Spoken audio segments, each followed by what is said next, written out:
ආයිබෝවන් ඉතින් අද දවසේ ඔන්න හංගුක් ලංකා කිචන් එකකින් එකතු වෙලා ඉන්නේ කරේ එකක් හදන්න. ඉතින් කරි කියලා තමයි මේ අපි කරේ කියලා මේ කොරියන් අය කියන්නේ. ඉතින් කරි එකක් තමයි අද හදාගන්න හදන්නේ කොරියන් විදියට. ඉතින් මේක ජපානයෙන් තමයි කොරියාවට කරේ කියන එක ඇවිල්ලා තියෙන්නේ. ඉතින් මේ කරේ එක අපේ රසක් තියෙනවා හැදුවට පස්සේ. ඉතින් අපේ බබාලට නිතරම මම හදනවා. ඉතින් ඒ හින්දා තමයි අපි කිලෝ එකේ පැකට් එකක් තියාගෙන ඉන්නේ. ඉතින් අද කොහොමද බලමු අපි මේ කරේ එකක් හදාගන්නේ කොහොමද කියලා. ඉතින් කරි එකට අවශ්‍ය කරන්න මස් වර්ග තියෙනවා. ඉතින් ඔයාලා කැමති මස් එකක් දාගන්න පුළුවන්. ඒකට චිකන් බ්‍රෙස්ට් එක පාවිච්චි කරන්න පුළුවන්. නැත්නම් චිකන් කටුත් එක තියෙන ඒවා පාවිච්චි කරන්න පුළුවන්. ඉතින් හීනියට කපාගෙන ඔයාලට පෝක් උනත් පාවිච්චි කරන්න පුළුවන්. බීෆ් උනත් පාවිච්චි කරන්න පුළුවන්. ඉතින් ඕනම දෙයක් වගේම අර චූටි කුරුළු බිත්තර දාලා වුණත් ඔයාලට කරේ එකක් හදාගන්න පුළුවන්. ඉතින් යමු එහෙනම් අපි කරේ එක කොහොමද හදන්නේ කියලා බලන්න. මේ කරේ කාරු පැකට් එකකින් කාරු මෙච්චර ග්‍රෑම් 100ක විතර ප්‍රමාණයක් මේ විදිහට දාගෙන අපි මේක කලවම් කරගන්නවා. කලින්ම මොනවාගේ ප්‍රමාණයක් අරගෙන කලවම් කරගන්නවා. ඉතින් හොඳ රසක් ගන්න පුළුවන් හින්දා තමයි මේ විදිහට පොල් කිරි වගේ හදාගෙන කලින්ම තියාගන්නේ. ඊට පස්සේ මම අරගෙන තිනවා මේ අලගෙඩි දෙකක ප්‍රමාණයක්, කැරට් අල භාගයක්, ඒ වගේ මේ සුකි පාවිච්චි කරන්න පුළුවන්. ඔයාලට වට්ටක්ක පාවිච්චි කරන්නත් පුළුවන්. යම් ලූණු අරගෙන තිනවා. ඉතින් ඔයාලට සුදු පාට ලූණු එක තියෙනවා. ඒක පාවිච්චි කරන්න පුළුවන්. ඉතින් ලූණු ටිකක් වැඩිපුර දැම්මම රසක් තියෙනවා. චිකන් බ්‍රෙස්ට් එක තමයි මම ගත්තේ. ඉතින් ෆෝක් බීෆ් ඒ ඕනම එකක් ඔයාලට පාවිච්චි කරන්න පුළුවන්. ඒ වගේම අර චූටි කුරුළු බිත්තර පාවිච්චි කරලත් කරේ එක හදා ගන්න පුළුවන්. තල තෙල් අරගත්තා. ඒ වගේම කෙචප් එකෙත් මේකම හොය ඉන්න ඕනේ නැහැ. කොරියන් එක ඔයාලට ලංකාවේ එක ගන්න පුළුවන් කෙචප් එක. ඒ වගේ මිරින්. ඉතින් මේ මිරින් එක ඔයාලට පාවිච්චි කරන්න පුළුවන්. මාළු වර්ග, ඉස්සෝ, ඒ වගේම බීෆ්, පෝක් වගේ දේවල් පාවිච්චි කරනකොට මිරින් එක පාවිච්චි කරන්න පුළුවන්. මම චිකන් බ්‍රෙස්ට් එක ගත්තේ මොකද මිරින් එක බබාලා කන හින්දා දාන්න නැහැ. ඇල්කොහොල් හින්දා එක ඒ 아무තු ගන්ධ රස නැති වෙනවා මේ මිරින් එක පාවිච්චි කරලා කෑම හැදුවොත්. මම අද ඒක පාවිච්චිට ගන්නෑ මොකද අපේ ගෙදර බබාලා කන නිසා. ඒ වගේම තව ඕන තෙල් එකක් ඔයාලට පාවිච්චි කරන්න පුළුවන්. පොල් තෙල් එකක් පාවිච්චි කරන්න පුළුවන්. ඒ වගේම බටර් එක ගත්තා. ඉතින් දැන් අපි ඉස්සෙල්ලම කරන්නේ ටිකක් දැන් දාගන්නවා. මෙන්න මේ විදිහට තෙල් එකතු කරගත්තා. දැන් ලුණු ටික එකතු කරගන්නවා.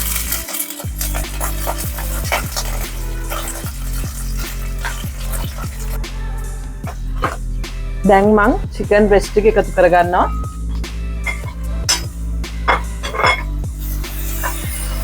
සමහර භාජන තියෙනවා මේක මේ මස් එක දැම්මට පස්සේ අඩිය ඇලෙනවා.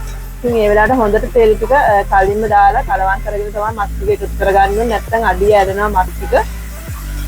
ඒකතර කර රසක් එන්න බලනවා. ඉතින් ලුණුත් එක්ක මේ විදිහට කලවම් වෙනකොට තමයි නියම රසක් එන්නේ මේ මස් එකේ. ඉතින් මේ අතර මම මේකට සුදු ලුණු සල්පෙකුත් දාගන්නවා.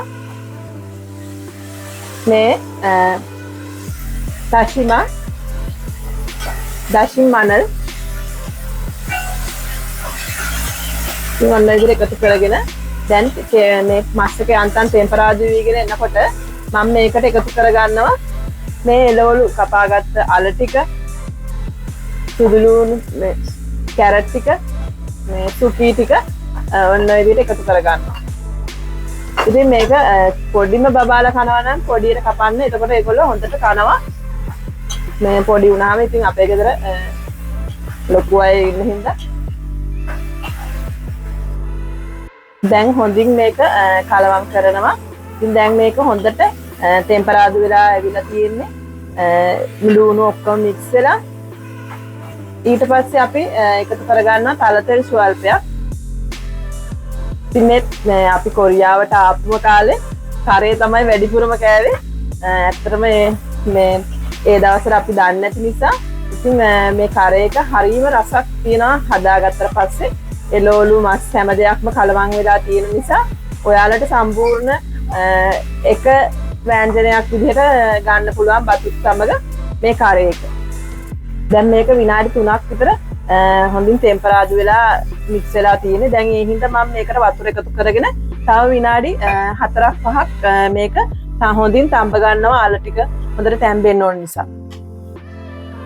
අල කැරට් වගේ මස් වර්ග එකතු කරලා හැම එකම සුප් වල තැම්බෙනකොට මේ වගේ මේ සුදු පාට එන ටික පරුක්කුවේ වුණත් ඕගොල්ලෝ අයින් කරන්න නැත්නම් මේක තිබ්බොත් රස නැහැ. තැම්බෙන්න ඕන නිසා මේ විදිහට වහ ගන්නවා. දැන් හොඳින් තැම්බිලා තියෙන්නේ එළවලු ටික සහ මස් ටික. දැන් ඒකට මම මේ කරේ මේ හදාගත්ත කරේ ටික එකතු කරගන්නවා. ඔන්න ඔය විදිහට.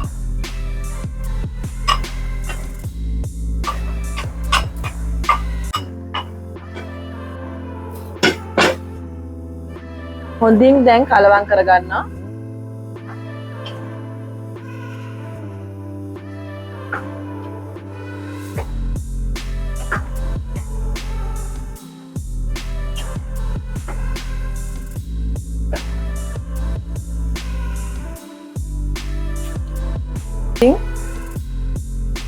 දැන් මේකට මේ ටොමැටෝ සෝස් ටිකක් එකතු කරගන්නවා. මම ඉතින් මේ කොරියන් එකම අවශ්‍ය වෙන්නේ නැහැ. අපිට ලංකාවේ තියෙනවා නම් ඒක උනත් පාවිච්චි කරන්න පුළුවන්. නැත්නම් තක්කලි කෑලි 2-3ක් උනත් පාවිච්චි කරන්න පුළුවන්.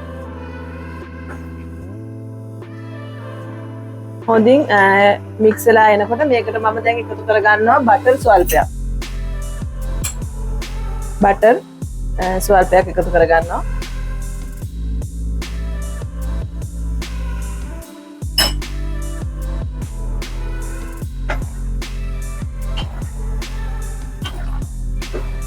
ඉතින් ඕනම බබෙක් මේව කන්න රසට කනවා. ඉතින් අපේ ගෙදර නම් කරේ ගුවම අපේ බබාලා හරිම ආසාවෙන් කන එකක් තමයි මේ කරේ එක.